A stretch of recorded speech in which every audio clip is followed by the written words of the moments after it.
Well, I got run a little behind today. We finally are getting a little rain, and we need the rain. We're really blessed to not have forest fires going on everywhere.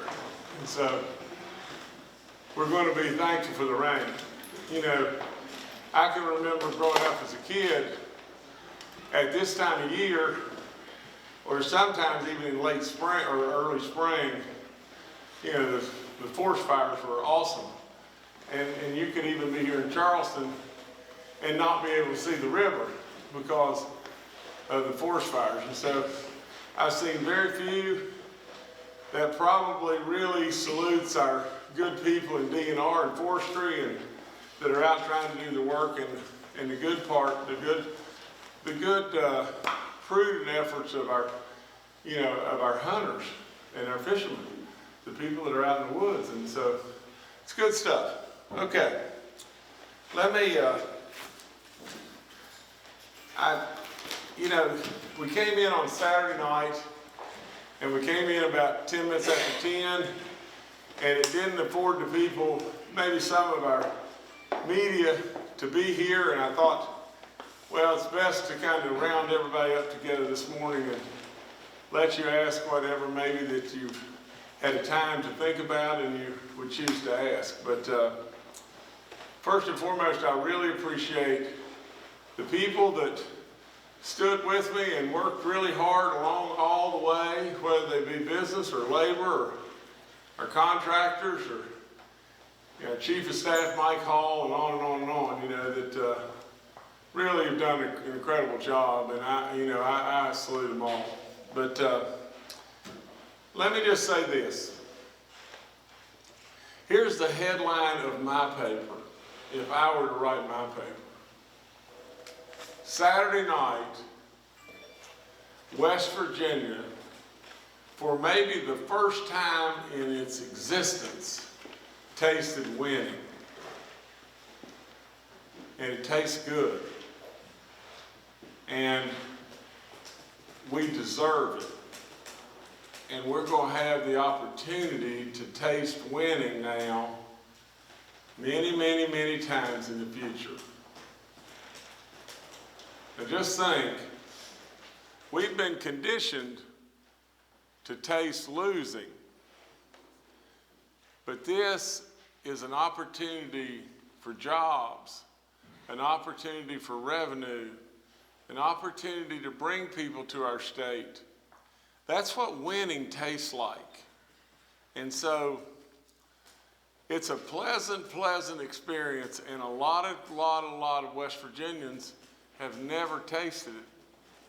So historic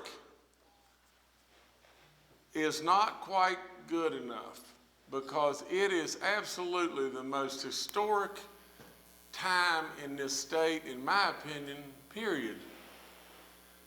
But now, if you just think, what do tens of thousands of jobs equate to? What do billions of dollars of work equate to? It's almost not even measurable. And so, what does, just being able to get your dinner bucket and go to work versus the dismal feeling of how you felt forever, what does that really feel like? A lot of us don't understand that, but it's real now. So I say to you that we passed an historic road bond for sure.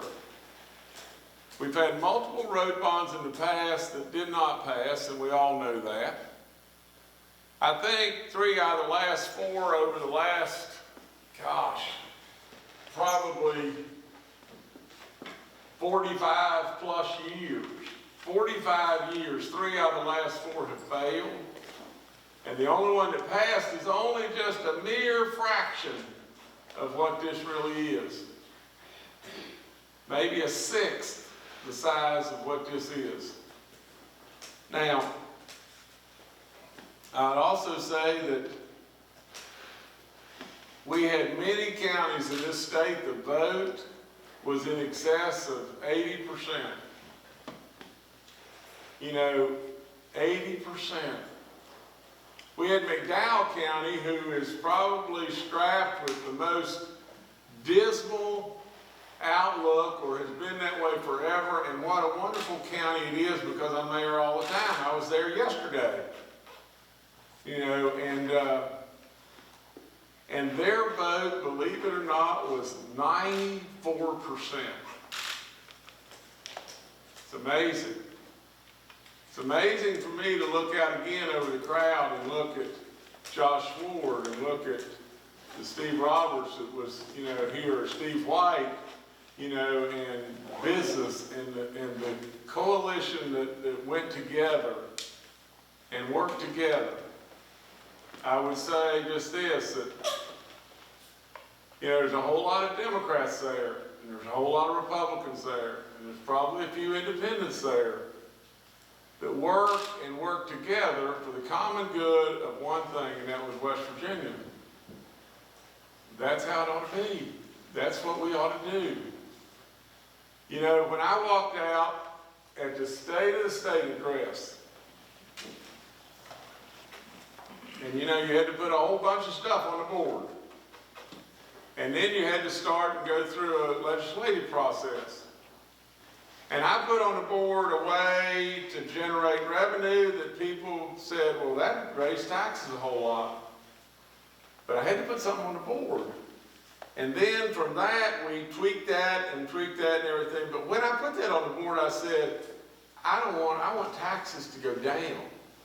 And we had a way where net taxes would go down, but we don't need to talk about that now. You know, I put on the board education reform, and I put on the board this idea about what we could do with roads, and how they could create immediate jobs and everything else. Well, it took, in all honesty, and that's the bad thing about this crazy political process. You know, there's not an egotistical bone in my body, and I don't want there to ever be that. But you get to the point in time where, you know, you have to tell people, this is what we did, this is what I did. I don't like that. But I proposed something that really just took us 8 or 9 months for the people and everybody to realize that it's a pretty good idea. It's something we ought to do. And so now we're there. The public has spoken. The great West Virginians, the great, great people of this state have spoken with a really loud voice, have they not? A really loud voice. And for the naysayers, you know, you'll probably never change some that you know, are just on a mission to spew out stuff that's bad all the time. You know, and we want to love those people. And we want to kind of bring them in to reasonableness. Some you may not be able to ever do that. In all honesty, for those, we'd hope that the people of West Virginia would wise up and look at electing more reasonable people. But the people have spoken, and I hope that everyone hears the people. And I hope that we move forward in a positive way. Now, I've got a couple of notes here, and I'm going to look real quick to see if I've missed anything, because I want to show you something here in just a second. But the only thing amongst my notes that I probably missed is just this. We have been heard by the federal government, too. And we've been heard in a way that, now, don't get me wrong, I've not talked directly to the president since this happened, but I will promise you they were watching us, and we've been heard. Now, I'd like for Tom Smith to come up and then say a few words, and then he can stand up here with me, and then he can help me answer any questions, too. Good morning. glad to be here today. West Virginia DOH is ready to roll up the sleeves and really get to work. We've been working extra hard already, but now the work really begins. We have so many parts to the governor's program. The governor has really been the architect of this historic program that really puts us in a better place with our roads. And so as we're moving forward now, we have resurfacing projects going all over the place now. We have secondary road projects, the roads we never get to. Those will be starting up in the fall and continuing. At the end of the month, we have the biggest Garvey bond sale. It's actually the biggest bond sale for transportation purposes in the state's history. That's about $260 million worth of bonds already going out the door. Those are going to be funded with federal aid funds. That'll be the debt service for that. And then we'll be moving very, very quickly to the general obligation bonds, which is just a huge amount of work to get that all moving. So it's an exciting time at West Virginia DOH. Governor, thank you so much for what you've done for the citizens of West Virginia, for DOH, and we're ready to deliver. Thank you. Let me just show you this, and I think this is really neat, but that's the vote. 73% for, 27% against. All the counties are here if you want to review that. But here's a really neat thing. Imagine this. I mean, you talk about the people speaking. Imagine that really and truly, at the end of the game, at the end of the day, look at the counties. Every single county in gold and blue, we won. Every single county in this state that's in gold and blue, we won. The only one that we didn't win was Ritchie. 54-1 is not bad. I mean, not bad. Now, I don't really know what's going on in Ritchie, but I'm going to go there and we'll find out, because there's something going on. There's something, you know, that's happening to the roads that aren't good. Maybe people are tearing the roads up. Maybe whatever it may be that would have nothing really to do with maybe the government, but at the same time, maybe somebody there that's a ringleader that's spewing out some junk and everything that people bought into. But there are good people there, and we want to help Ritchie County because we want them all on board. I would say again to the naysayers, if I lost the game 54-1, I'd listen. I'd listen to what the people had to say. This is like a football game and you're behind 54-1 or 54-0, and maybe I just took a knee in the end zone to give you a couple of points on a safety. And really, I asked the scorekeeper, instead of just giving them one, that they only really won one, go ahead and give them two. So nevertheless, it is an amazing turnout, amazing election. We're really now being told something that what the people want this state, and truly, you can say what you want. My headlines is, finally, West Virginia has tasted winning. Now, ask what you choose, please. Governor, are you going to call a special session? Yes, sir. When? Monday. A week from today? A week from today. And what's the purpose? We're going to call it on Thursday, and we have not completely refined all the detail, but of what we're going to put on the call. But we're going to put on the call, for one thing, I think we can share this, but we're going to put on the call one thing that's dear to my heart that should have been done before, and that is the exemption of the veterans' retirement. It should have been done before. These people have given everything under the sun to us in every way, shape, form, or fashion, and we want to bring veterans to this state. We want to bring veterans from the standpoint of their expertise that they can give us in every way imaginable, and so, they're drug-free, they're trained on the highest technology equipment, a lot of them still want to work, and those that don't want to work can bring us knowledge, and on top of all that, no matter what they can bring us, we owe them. We owe them. And we need to step up and give back. For crying out loud, it's the simplest and easiest thing the world to do. all the other details that we're going to have on the call, we haven't quite finalized. Governor, I understand a couple of the bills on the special session call will deal with implementing the road bond effort. Can you discuss that at all? That really, I mean, Phil, that really hasn't been finalized quite yet, but the net of the whole thing is this: to hire an employee in the state today,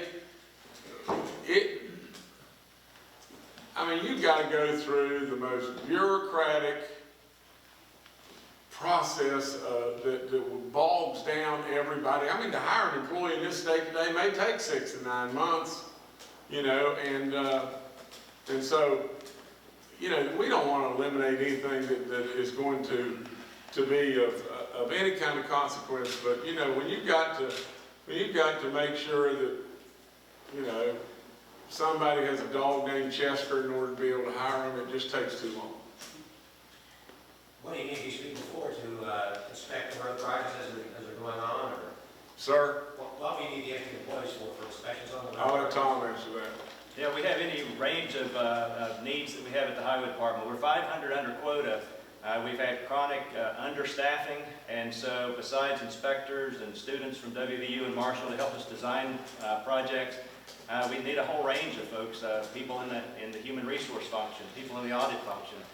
There's a lot of different areas that we just need to get back to where we had people able to do the work, and we've been chronically understaffed for years. Realistically, when will the work start? Again, what I always do is say, look at all the different parts of the governor's program. There's lots of work that's already starting with different parts of it. The general obligation bond part will be next year after we get the bond sold. Let me say this, on my trip down here today, and I love this, I love it. I pulled right up behind a state road truck, and the guy is sitting there just cone, dropping the cones out. I love it. That's all there is to it. And he's dropping the cones out. He isn't dropping those cones out for work to begin next summer. He's dropping the cones out for work to begin now. The people have given us the opportunity now to drop a lot of cones. Yes, sir. I heard y'all say about 3.5% is a best guess for the interest rate on the bond. How was that number obtained? Sort of an explanation of where the 3.5 came from. We got this from the Public Resource Advisory Group. They're the financial advisors that help us get the bond sales ready. That's what they said they thought would be a reasonable estimate at this part. One of the key things for us, though, is we need to move quickly while the market is good like it is.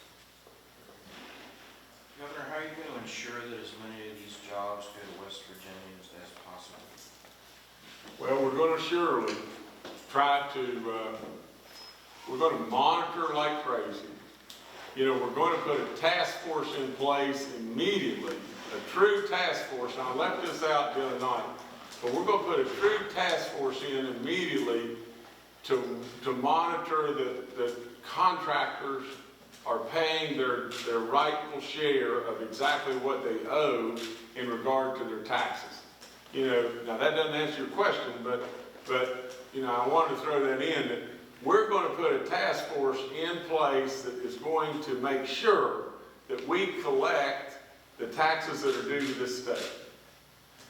And to ensure that as many West Virginians as we possibly can get these jobs, we're going to enforce the Jobs Work Act, you know, and you know, I don't know if that's exactly the right term, you know, words, but the next thing is that what we're going to do is we're going to talk with the legislative leaders and see if there's anything beyond that we can legally do to try to ensure that as many West Virginians as possible can get these jobs done. In addition to that, I'm going to work with the tech schools and the community colleges to amp up their ability to put out qualified workers.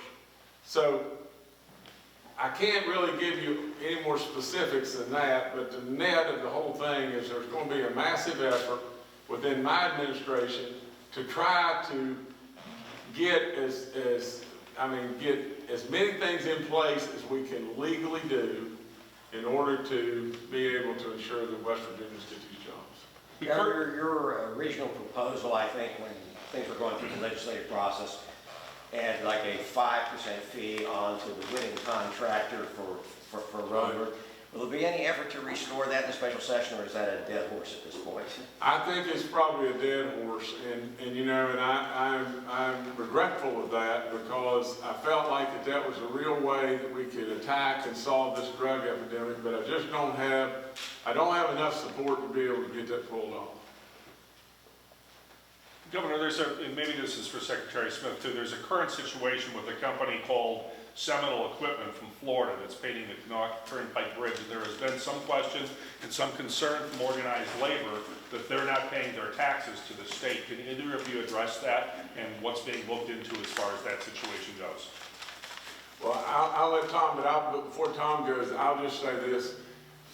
You know, we have hotlines or whistleblowers, or we have stuff all over the place. Anything that you can bring us where a contractor is not doing right, or a contractor is not paying their rightful taxes, we want to know about it. Because if something has fallen through the cracks, and it could, and I'll tell you how it could. You know, in this state, and I'm the business guy, you know, I'm just talking to you now. I can't give you the technical gobbledygook. But we have eliminated auditors because we didn't have the money to pay. And we have cut our staffs down to the point to where, you know, when you've got one state policeman that's covering an entire county and running by himself to answer a domestic violence call, what do you really expect is going to happen? I mean, really and truly, that's what's going on here. You may very well have a contractor that can see that they can get by. Well, they're not going to be able to get by if I can have anything to do with it. And so the net of the thing is, we want to know, then we want to get in place the right number of people to monitor them, and we want to collect every dollar. I don't know if you can do any better than that, so what do you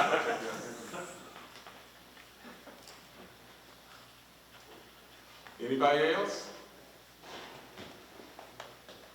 Well, I guess just to follow, can you at least confirm that this is being looked into? I know there's some legal parameters on this, but can you confirm that that company specifically is being looked into as to whether they paid their taxes? Because this is a situation that could arise again as this road bond plays out.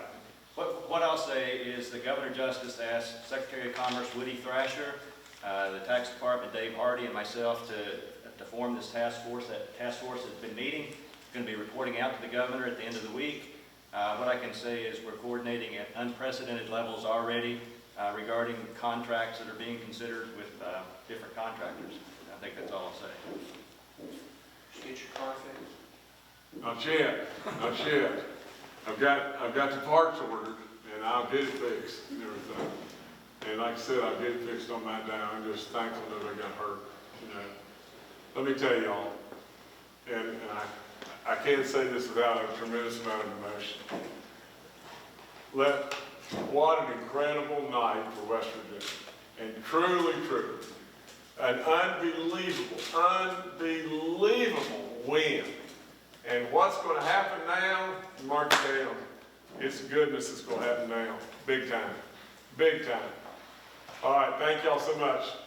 Y'all have a good day. Thank you.